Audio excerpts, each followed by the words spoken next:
people, the headlines, the issues impacting you and your family. This week in Cincinnati on WCPO 9. Welcome to This Week in Cincinnati. I'm Tanya O'Rourke. Today we're going to cover issues from the Brent Spence Bridge to solar power. But first, we would like to bring you two reports from a series WCPO 9 News did this week on the pandemic, the vaccine, and race. Lisa Smith looked at the struggles Black seniors have faced, but we start with Larry Seward.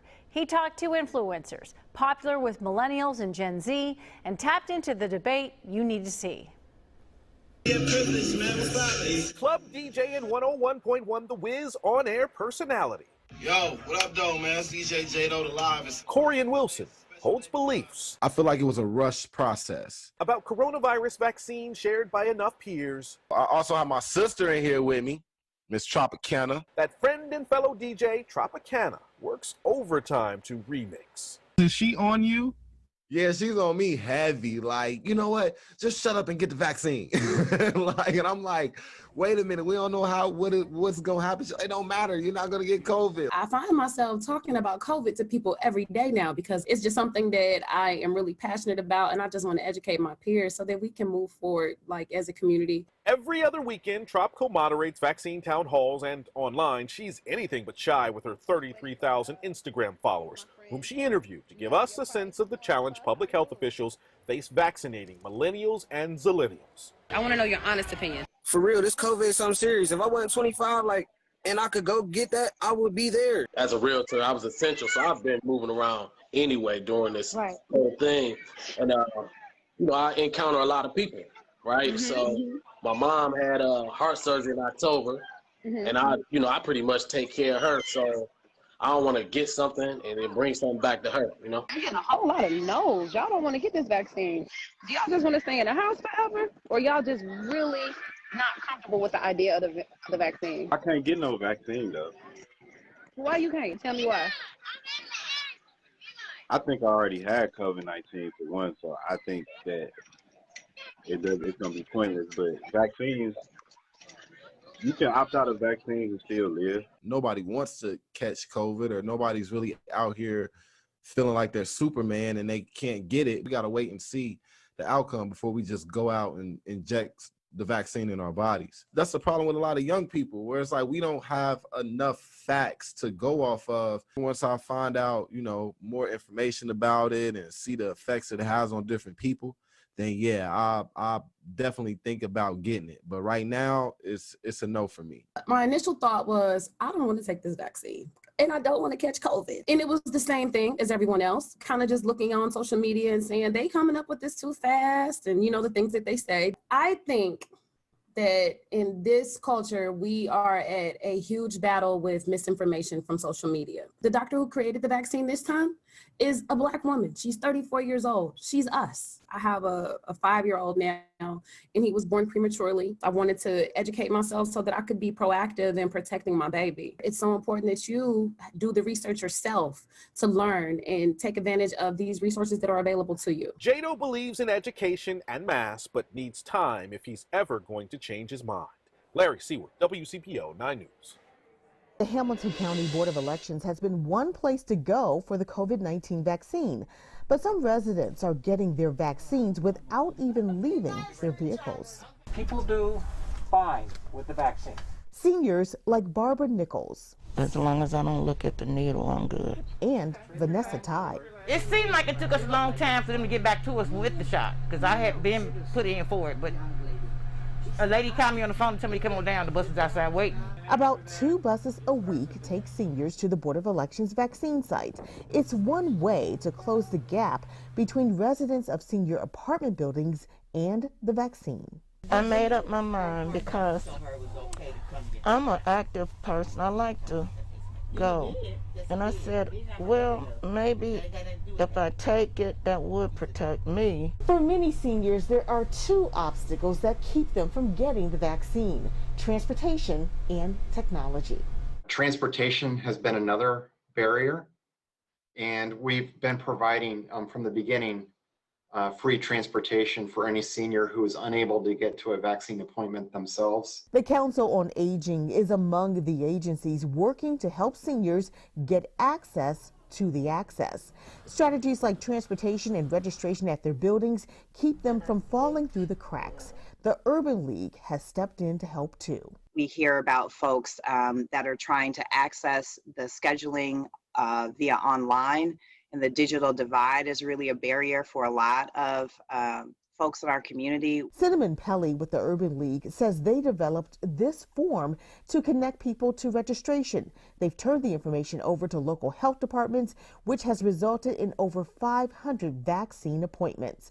Local jazz artist Kathy Wade was one of them.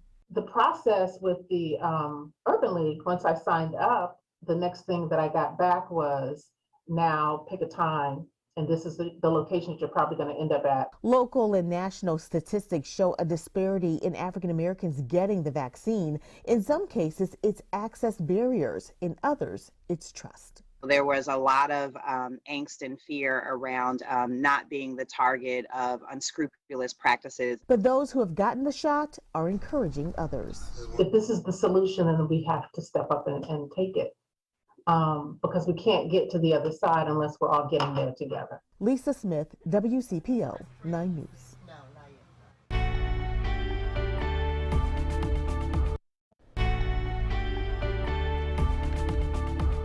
Welcome back.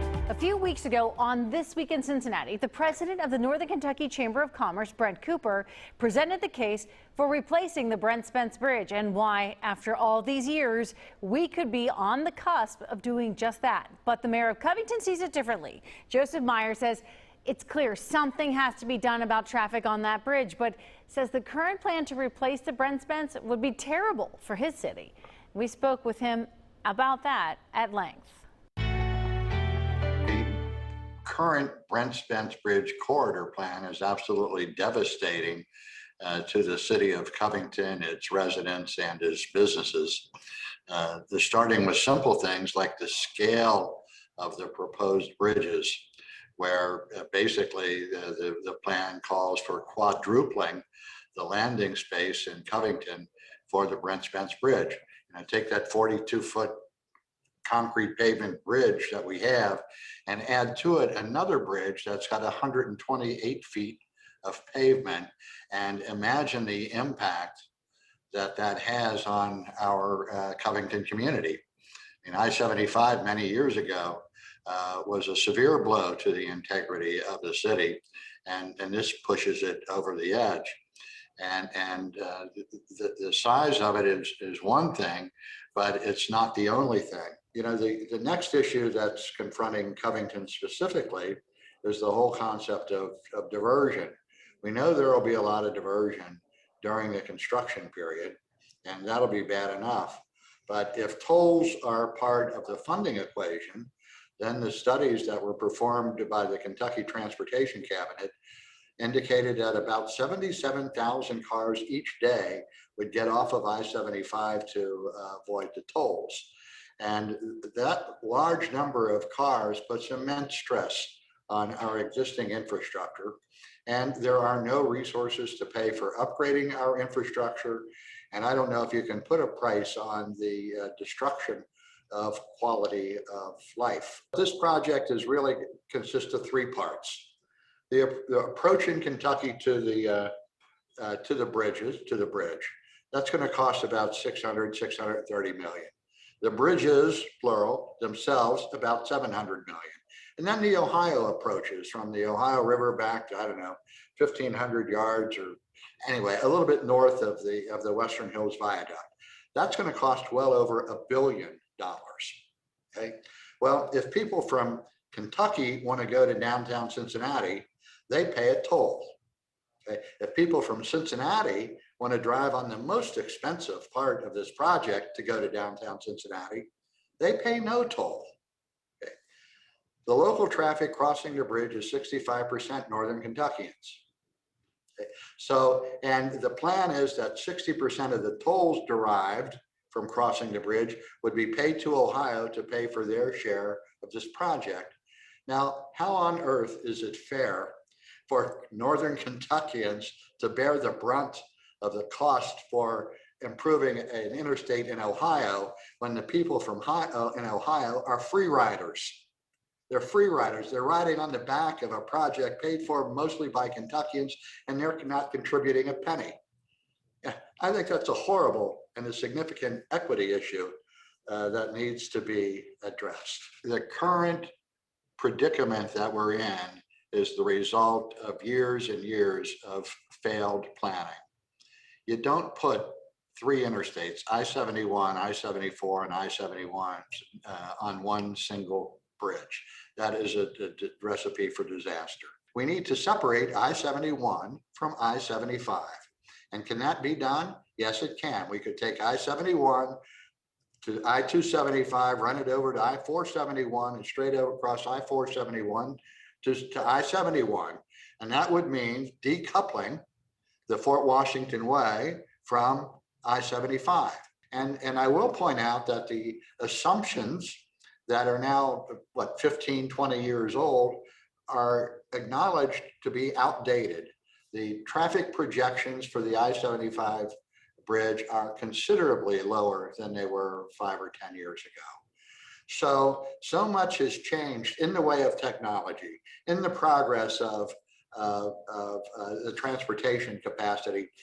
Just 2 weeks ago, Mark Polisinski from OKI was talking to the Covington Business Council about self-driving cars and about how the advent of this technology will significantly increase the capacity of our current network without adding an extra lane, without widening an extra lane, without building another bridge.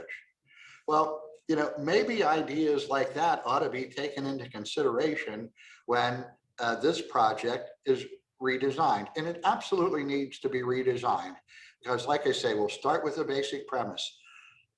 The scale of that bridge, those bridges on Covington, is unforgivably horrible.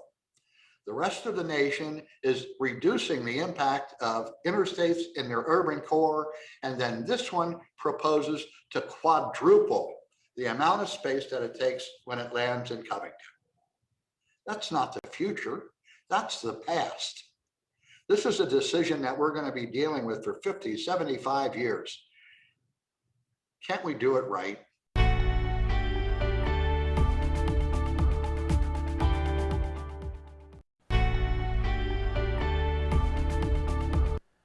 Welcome back to This Week in Cincinnati. There is a dramatic change taking place in how Ohio gets its electricity. Solar power sites are springing up all across the state, and especially in southwest Ohio. Last year, solar plants barely generated 100 megawatts of power. By the middle part of this decade, that could be up to 5,000 megawatts. To learn more about this change and what it means for all of us, I spoke this week with Dan Sawmiller with the Natural Resources Defense Council. Dan Sawmiller, thank you so much for spending some time with us to explain a little bit more about this solar age that we're in. So right now, we know that there are several projects all across Ohio in general, but specifically in Southwest Ohio, there are around 6 projects. Some of them don't have approval yet that are popping up. And some of these are pretty large projects. We'll get into those details in just a second, but why do you think there's suddenly this surge in not only solar power, but we're seeing even automakers, now switching over to, hey, we're just going to make electric cars by this certain date. This just seems to be a major wave. Why do you see this in Ohio? Yeah, really interesting. You had mentioned the auto sector. There's a lot of activity going on there, and Ohio is actually pretty well positioned to build out its battery manufacturing supply chain. And that whole supply chain is demanding renewable energy. And so corporate demand from the auto sector and really every sector of the economy is driving a lot of these renewable energy additions all around the country. But when you look at Ohio specifically, the first thing I'll say is the price of large-scale solar projects like these have declined nearly 90% over the last decade. It's one of the cheapest forms of generating electricity that we have today. And the folks that are buying this can lock into low fixed price energy contracts for a period of decades. And so it really brings certainty to business. But in Ohio, and particularly in the southern portion, I think he said there were 6 projects. I think there might be even more than that. But it has to do with the flat tillable land that we have, which is very well suited for solar development projects like this. We've also have existing transmission infrastructure that was there and used by our coal facilities that have been retiring over the last decade. So there's new capacity on those lines to bring on new generation and do it cost effectively. Then you add to that the overwhelming support from Ohio farmers. There was a poll recently that showed 2/3 of Ohio farmers really welcome this activity. It gives them opportunities to diversify their income, preserve their farmland, and these sort of things. So when you tie all that together, Ohio becomes a really, really attractive state for solar development. Clearly, for so many farmers, depending on what they happen to be growing, what industry they're tied to, farmers have struggled for years for a variety of reasons. Talking about that farmland, two projects, Highland County and Hecate, I think I'm pronouncing that correctly, has actually contracted with the city of Cincinnati, and Cincinnati Mayor John Cranley has spoken about this. And this would be the largest municipal farm. We're talking 310,000 solar panels, at least at the last numbers I looked at, covering is it 1,000 acres for that project? I think that is a lot of land to cover, and obviously there's some concern about seeing 1,000 acres covered in solar panels. Yeah, it's interesting. One thing I'll key in on is seeing it. There's a lot of great things you can do with solar development from a pedestrian standpoint. You can do vegetative screening and setbacks when you develop these projects. And that's what the developers do. They'll go in, they'll work with the landowners, they'll work with the neighboring landowners, and they'll look at where is this project going to be compared to where you live, where you drive down the road, and these sorts of things. And they can set these projects back from major roads, back from residential property, and then they can install vegetative screening, and the projects can effectively disappear. And after the temporary construction process, there's no noise, there's no pollution, there's no water discharge, there's no increased traffic for these facilities. And so it's really about as benign of a resource as you can have in terms of the use of this land. And while it sounds like a lot of acres, a lot of farmers are able to carve out a portion of their farm and put it into solar development and then maintain other areas of their ground to continue farming. It just gives more stability to the revenue of their farm to keep it in production. It still becomes a dance between solar, which then lessens the reliance on coal plants and nuclear plants and what have you, but there's still a dance that has to take place here because you're still going to need those other electric plants. Yeah, that's right. That's something that's been evolving over time. So Ohio is a part of a 13-state grid. All of our transmission infrastructure is connected among 13 different states, and PJM is the organization that manages that. And so they're responsible for ensuring reliable provision of electricity to consumers in these states, including in Ohio. And so they're managing these resources and turning things on and off as the supply is there to meet demand at any given time.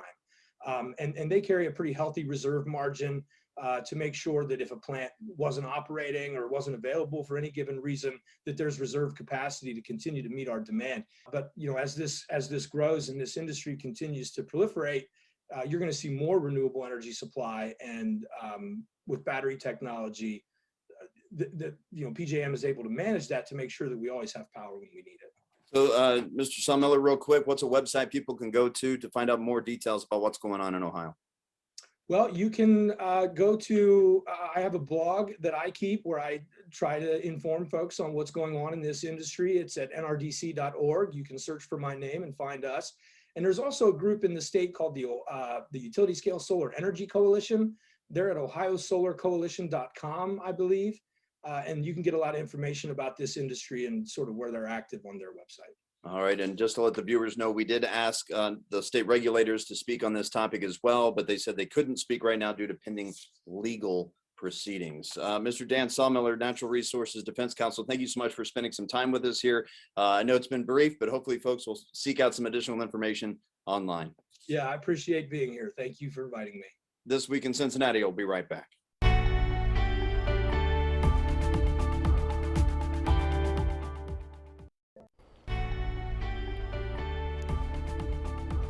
Vaccine eligibility will expand across the tri-state on Monday. In Ohio, anyone older than 16 can now get a shot. In Kentucky and Indiana, everyone 40 and older becomes eligible. Indiana's mask mandate will also end April 6th, but the mask rules remain in place for now in Ohio and Kentucky. That's all for This Week in Cincinnati for this weekend anyway. So please join us for breaking news, weather, and sports at 6 and 11 tonight on WCPO 9 News. And we're always updating your headlines on WCPO.com.